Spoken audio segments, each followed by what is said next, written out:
Tiga kepegawaian, termasuk pungutan itu sebetulnya itu banyak sekali. Insya Allah Pak Haikal saya kira kawan-kawan banyak di implementasi itu saya sudah kemarin saya bicara Pak Minola saya sampaikan ke DPR juga di DPR. Untuk selesai jalan kita minta untuk kantornya itu dikasihkan kantor pemerintah yang tidak terpakai. Gantian pakai lagi kan banyak itu kan di sini. Nanti kita diberi mana saja. Saya dengar statistik kantor statistik katanya itu bisa dipakai gitu. Tapi bukan berarti ketika dikasih fasilitas itu, karena ini bukan miliknya, bukan anggaran pribadi orang-orang di daerah itu, tapi ini kan negara punya, ini sebetulnya hanya dia diserahkan pemerintah daerah gitu. Jadi tidak akan mengganggu dependensi oleh musik itu sendiri. Saya kira itu yang soal lain saya kira ya Pak. Apa itu? Ya, untuk kerjasama dengan TNI seperti apa Pak? Karena saya lihat orang-orang ini kurang takut kalau ombudsman datang sendiri, harus ada yang hijau-hijau Pak, yang dekat seperti itu. Kalau datang cuma pakai batik-batik, kayaknya orang pemerintah nggak takut Pak. Mungkin harus ada TNI-nya di belakang. Kita bisa kerjasama. Gini, kalau dipanggil oleh ombudsman, ini perlu dicatat gini, di negeri ini Pak, yang memiliki yang punya hak imunitas dalam menjalankan tugasnya cuma itu. Terhormat DPR, kedua kami di ombudsman. Punya imunitas, jadi jangan ditangkap, pasti itu sama kalau ditangkap ya, tidak boleh. Nah yang tidak hadir misalnya ya, kita undang di satu instansi diundang, tidak hadir ternyata satu orang itu tidak hadir, dipanggil satu kali, panggil dua kali. Kalau dia tidak hadir, dipanggil paksa nih. Nah, tentara, polisi itu bisa menemani. Ini harus orang dia harus dipanggil ternyata. Jadi gitu. Ada macam-macam ya. Ada instrumennya seperti itu.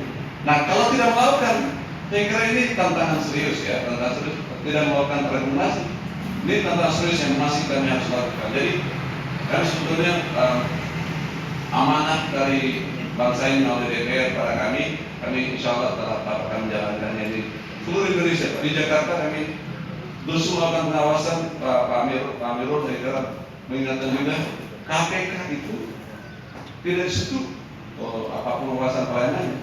Dia bilang kami kerjakan untuk pengawasan KPK. Apalagi untuk pelapornya bagaimana Pak perlindungan? Dilindungi. Kalau saya dengar instansi tertentu yang sudah tahu rusak itu dalamnya, ada maladministrasi oleh pelapor. Nggak usah takut, dirahasiakan pelapornya. Kalau tidak dibuka, dirahasiakan. Dan sampai kapanpun tidak akan pernah dibuka siapa orang itu, karena itu jaminan undang-undang. Kalau untuk laporannya sendiri ada syarat buktinya nggak? Apa satu aja udah cukup? Apa harus banyak Pak? Tentu ini kasusnya, ini pada kasus yang kemarin diselesaikan hari Jumat lalu Pak Biro. Kemarin saya sampaikan tadi kasus Berau, kasus di tambang di Berau itu kan, batu bara. Ternyata yang lapor ini kan laporan abal-abal saya lihat, cenderung begitu. Saya repot nih. Saya hadirkan beberapa hal, terus perusahaan yang ada, dilepas di kantor, dua jam saja kan berapa, ternyata clear persoalannya, nanti insya Allah itu. Karena ternyata yang lapor jangan menganggap bahwa semua laporan itu juga valid datanya. Dan karena itu tugasnya ombudsman memverifikasi, memvalidasi. Nah, jangan menganggap juga cara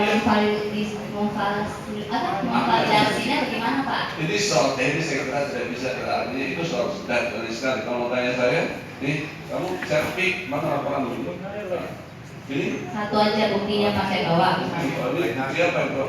Kalau satu buktinya itu dianggap kuat, valid, maka itu jadi dasar untuk bisa Pak, satu bukti saja, tapi asal kuat seperti itu. Kalau dalam hukum kan satu alat bukti bukan bukti Pak. Satu saksi bukan saksi kalau dihukum. Kalau di ombudsman apa satu bukti aja udah bisa langsung diinvestigasi seperti itu. Kalau kan kita cek ini kan di cek gitu kan, di cross check data itu ya.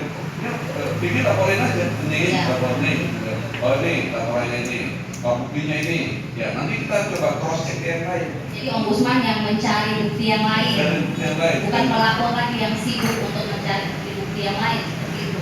Maksud saya pelapor ini sifatnya pasif atau aktif, Pak?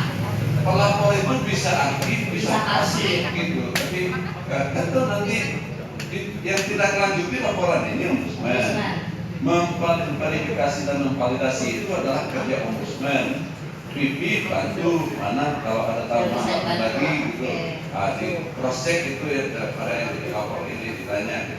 Dan Untuk di Kendari sendiri berapa Pak pegawai ombudsman? nah nih, Asa nih mana pegawai ombudsman? Aksa Ini berapa orang? berdiri. Cukup nggak Kak dengan personil yang sekarang? Aksa ini itu kepala perwakilan, yang lain asisten itu ada berapa orang? Iya, sebelah kanan Pak Sidin. Jadi Nah, ini aja Pak, 4 orang, 5 orang. 5 orang. 5. Menangani ke Kota Kendari cukup Pak? Sulawesi Tenggara. Sulawesi Tenggara cukup dengan 5 ini Pak? Sebenarnya nggak Kalau cukup sih, butuh Pak. 1 lagi saya mau Pak. Nah,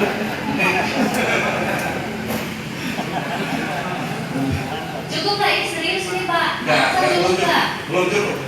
belum cukup nih. Sulawesi Tenggara ini sebetulnya kalau hitungan saya kemarin itu minimal 10 orang untuk langkawan, dan itu harus ditopang oleh dalam operasional yang terbaik yang memadai gitu. Makanya nanti tugasnya DPR yaitu kami sudah menyampaikan permintaan sementara untuk pihak BPNB menambah anggarannya, dan saya kira anggaran untuk ombudsman itu baru bisa efektif saya kira pada titik yang lebih maksimal itu 1 triliun. 1 triliun. Tapi itu bukan Sekarang ini tidak, di sini tidak perlu kita perdebatan soal anggaran, karena itu kewenangan DPR untuk menentukan itu. Hanya kami kemarin diskusi di kantor seperti itu. Dan ini bukan untuk ombudsman, untuk rakyat, untuk operasional, untuk memastikan pelayanan publik berjalan dengan baik. Mungkin kita bisa mendengarkan kendala-kendala yang dihadapi ketua kantor ini. Ini ada teman